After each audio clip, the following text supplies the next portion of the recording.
तथ्यों को तोड़ मरोड़ कर पेश करते हैं। महाराज जी, तथ्यों को, फैक्ट्स जो होते हैं उनको आप अपने हिसाब से मोल्ड कर देते हैं। क्या है महाराज जी, जरा इस पे बताएंगे क्या तथ्यों को तोड़ मरोड़, क्योंकि अभी हमने थोड़े दिन पहले तथ्यों को तोड़ मरोड़ के नहीं बताया जाता। आप स्पष्ट जानिएगा, ये शास्त्रों की चर्चा है, बहुत गहन है, बहुत गंभीर है। आपको मैं बताऊं, राधा कौन है? तो पुराणों में मिलता है कि जैसे हमारी आत्मा कौन है? हमारी आत्मा है परमात्मा, ईश्वर अंश जीव अविनाशी। हमारी आत्मा कौन है? ईश्वर का अंश है। तो जब हमारी आत्मा ईश्वर का अंश है तो सवाल खड़ा हुआ कि फिर कृष्ण की आत्मा कौन है? क्योंकि हमारी आत्मा तो परमात्मा है, तो परमात्मा की आत्मा कौन है? तो भागवत जी में आया, पुराणों में, अन्य पुराणों में आया कि कृष्ण की आत्मा का नाम ही राधा है।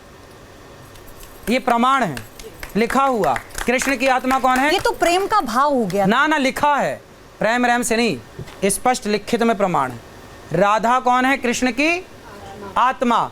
अब बताइए कि भागवत में जिन कृष्ण का वर्णन है वो बिना आत्मा वाले कृष्ण का वर्णन है या आत्मा वाले कृष्ण का वर्णन है? आत्मा वाले कृष्ण का वर्णन है। तो जहां कृष्ण है वहां उनकी आत्मा है, मतलब वहां उनकी राधा है। और वहां लिखा है राधावंतो भटान मृधे। और एक बात और समझ लीजिए शास्त्रों की, शास्त्र को समझने के लिए क्या चाहिए?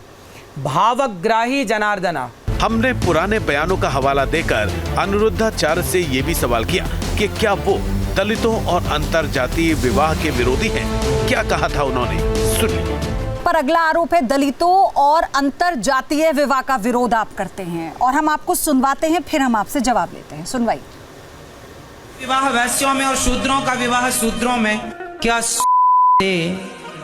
कभी शेर पैदा हो सकता है? फिर जिसका कोई नियम नहीं है, और तुम अच्छे घर की बहू बेटी हो, कल को तुम मां बनोगी, लड़की ब्राह्मण है और पिता शूद्र है। अब जो तुम्हारी औलाद होगी, संतान, तुम उसे क्या नाम दोगे?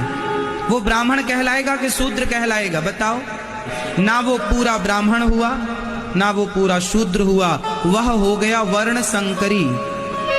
वर्ण संकरी का मतलब विचारों की संकीर्णता, छोटे विचार वाला, छोटी बुद्धि वाला। ऐसे कैसे आपसी सौहार्द आएगा? देखो, ऐसा है, हमारे यहाँ तो यही परंपरा बनी। जितने यहाँ बुजुर्ग लोग हैं वो सब ये जानते हैं कि हमारे यहाँ विवाह तो पानी पियो छान के, विवाह करो जान के, है ना। विवाह के समय पे बहुत पड़ताल होती है। तुम्हारा गोत्र क्या है, तुम्हारा नाम क्या है, तुम्हारे बाप दादों का नाम क्या है। भाई, ये विवाह है, कोई बाजार नहीं है कि हम आलू बैगन खरीद रहे हैं। बेटी के लिए जीवन भर के लिए लड़का चुन रहे हैं, लड़की चुन रहे हैं। उसके लिए ब्राह्मण एक विचारधारा है। ब्राह्मण की विचारधारा वाली लड़की हो, ब्राह्मण की विचारधारा वाला लड़का हो, तो दोनों का बढ़िया चलेगा। क्षत्रिय विचारधारा की लड़की हो, क्षत्रिय विचारधारा का लड़का हो, ये विचारधारा। ब्राह्मण क्या? एक विचारधारा। क्षत्रिय क्या? एक विचारधारा है, एक व्यवस्था है। और ये व्यवस्था क्या है कि ब्राह्मणों का विवाह ब्राह्मणों में, क्षत्रियों का क्षत्रियों में, वैश्यों का वैश्यों में। ये यदि हो गया तो क्या होगा? वर्ण संकरता फैलेगी। पुराणों में लिखा है कि भय वर्ण संकर सब भिन्न सेतु सब लोग। रामचरितमानस में उत्तरकांड में लिखी है ये बात कि भय वर्ण संकर सब। आज लगभग लोग वर्ण शंकरी हो रहे हैं, और वर्ण शंकरी जब होंगे तो क्या होगा? पितर तुम्हारे पानी नहीं लेंगे तुमसे। श्राद्ध करने का अधिकारी वो बालक नहीं होता जो वर्ण शंकरी होता है। तो जो परंपरा है उन्हें फॉलो करना है। आज की आधुनिकता के नाम पे ये नहीं कि जो अच्छा लगा, माई लाइफ माई चॉइस। का है भैया? भाई, थोड़ी कोई परंपरा भी है कि नहीं? यदि सारी चीज़ें माई लाइफ माई चॉइस में आ जाएंगी तो फिर परंपराओं का, संस्कारों का क्या होगा?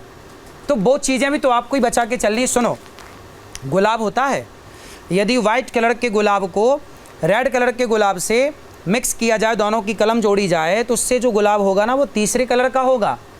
ये बात आप मानते हैं?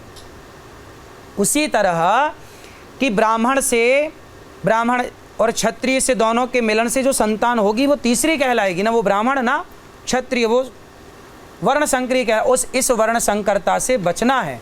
आज हमारे देश में मुगल आए तो क्या मुगल स्त्रियों को लेकर आए थे? वो सारे मुगल आए और भारत की स्त्रियों पर अत्याचार किया, और भारत की स्त्रियों से उन्होंने संतान उत्पत्ति की और फिर उनकी संतान आज जितनी है लगभग ये सारी वर्णशंकरी हैं।